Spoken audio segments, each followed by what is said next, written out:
মানু, তুই তো শাক খেতে একদমই পছন্দ করিস না।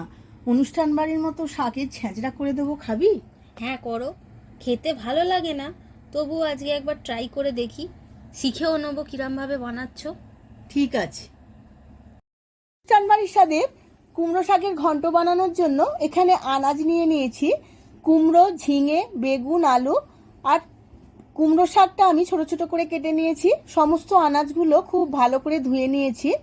এখন কড়াই জল বসিয়ে দিয়েছিলাম, গরমও হয়ে গেছে। এবার সমস্ত শাকগুলো খুব ভালো করে একবার সেদ্ধ করে নেব। এবার চাপা দিয়ে 5 মিনিট সেদ্ধ করে নেব। আবারও কড়া বসিয়ে নিয়েছি, এবার বড়ি ভেজে নেব। আমি এখানে মটর ডালের বড়ি নিয়েছি। প্রথমে শুকনো খোলায় একটু নেড়ে নিয়ে তেল দিয়ে ছাঁকা তেলে ভেজে নেব। বড়িগুলো ভাজা হয়ে গেছে, এবার তুলে নেব।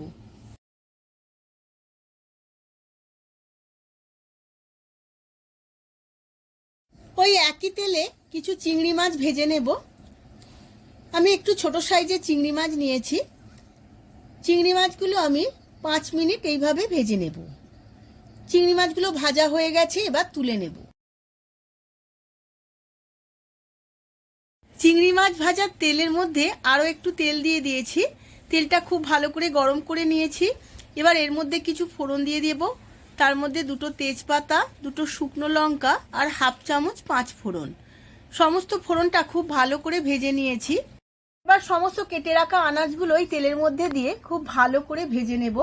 আমি এখানে আনাজগুলো একটু বড় বড় করে কেটে নিয়েছি, না হলে ছোট ছোট করে কাটলে ঘন্ট হয়ে যাবে। এইভাবে আমি 5-7 মিনিট খুব ভালো করে ভেজে নিয়েছি। আনাজটা ভাজতে ভাজতে অল্প একটু নুন দিয়ে দিয়েছি, যাতে আনাজটা একটু সেদ্ধ হয়ে যায়। ভাজা হয়ে গেছে আনাজগুলো। এবার এর মধ্যে দিয়ে দেব একটা কেটে রাখা পেঁয়াজ। পেঁয়াজটাও আমি আনাজের সাথে খুব ভালো করে ভেজে নেব।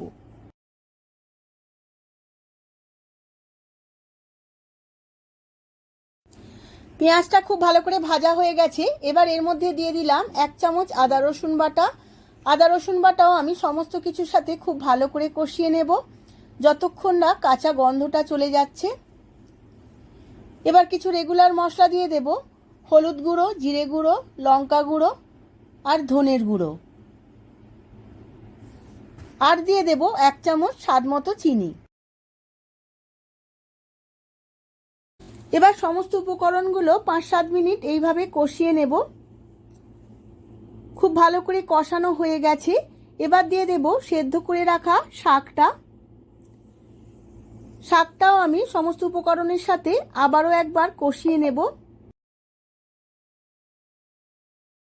খুব ভালো করে কষিয়ে নিয়েছি। এবার দিয়ে দেব ভেজে রাখা চিংড়ি মাছগুলো। অল্প একটু নাড়াচাড়া করে নেব। এবার দিয়ে দেব অল্প একটু জল। জল দিয়ে খুব ভালো করে নাড়াচাড়া করে নিয়েছি। এবার দেব স্বাদ মতো নুন। নুনটা সমস্ত কিছুর সাথে খুব ভালোভাবে মিশিয়ে নিয়েছি। এবার দিয়ে দেব ভেজে রাখা বড়িগুলো।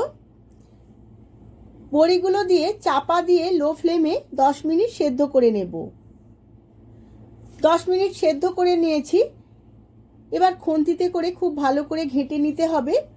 এই সময় দিয়ে দেব 1 চামচ কালো সর্ষে বাটা। এবার খুব ভালো করে মিশিয়ে নিয়ে খুন্তিতে করে একটু ঘেঁটে ঘেঁটে দেব।